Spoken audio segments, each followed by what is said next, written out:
Welcome to the mainframe. Let's get started. And today, 10 pieces of famous movie trivia that just aren't true. You'd think, what with us all having Google at our fingertips, that easily dismissed myths. But no, the internet has paradoxically made it all that much easier to spread stupid nonsense as though it were fact. This is rumor control. These are the facts. 1. The title of The Madness of George III was changed so Americans wouldn't think they'd missed the first two parts. This rumor presumably started because the film starring Nigel Hawthorne as the sick monarch was based on a play by Alan Bennett called The Madness of George III. Yes, the title was changed for the film, but it was released worldwide under the same title, and director Nicholas Hytner has said the change was about getting the word king into the title rather than explicitly taking the number 3 out. This, apparently, was because he was a bit worried that Americans, unused to the traditions of a monarchy, wouldn't immediately get that George III was a king, and so presumably might think it's a third part of series about some mad bloke called George. 2. You can see a dead munchkin in The Wizard of Oz. The oldest movie myth of them all, if you stop the film at just the right time and you can see the shadow of a depressed dwarf swinging from a tree above the yellow brick road. The only problem is, the scene was filmed before the munchkins were even hired. Also, it's quite clearly a pelican. Really, there were a few birds on set, and they weren't especially well contained. 3. There's a ghost visible in the film 3 Men and a Baby. No one noticed the ghostly figure on the cinematic release, but when the film was released on home video, viewers spotted a blurry figure standing by the window of the man and baby's house and obviously assumed he was the ghost of a small boy who killed himself with a shotgun. But no, it's just a promotional cardboard standee of Ted Danson's actor character. It was part of a storyline about a dog food commercial he was filming that was later cut from the film. 4. A stuntman died during the chariot race in Ben-Hur. This one isn't quite so easy to debunk. While it's true that no stuntmen were harmed during Charlton Heston's chariot race, most of the rumors probably stem from the original Ben-Hur movie made in 1925, when quite a lot of stuntmen were harmed.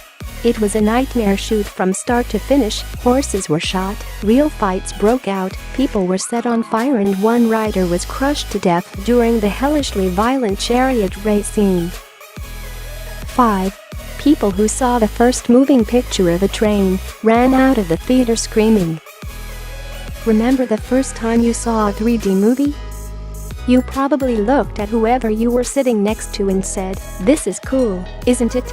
The exact same thing happened in Paris in 1895 when audiences watched the first grainy, shaky footage of the arrival of a train, but bad history and really good PR have since turned their perfectly normal reactions into shouting, screaming, and running for the hills. 6. The gunshot that killed Brandon Lee is in The Crow. Possibly the most unbelievable of all movie myths, yet if you were a Goalie type back in the 90s, it was a stone-cold fact that The Crow contained the actual moment when Brandon Lee was killed by a misfiring prop gun.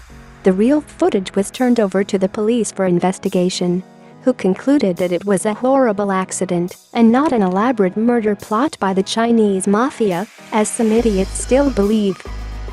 7. Walt Disney's head is cryogenically frozen under Disneyland. Walt Disney apparently expressed an interest in cryogenic freezing, but he forgot to tell his family, who assumed that he'd rather be cremated and left in an urn in the middle of an LA cemetery. 8. The rain in Singin' in the Rain was actually milk. Water never shows up accurate on camera, so it stands to reason that a few tricks were used for the most famous rain scene in movie history.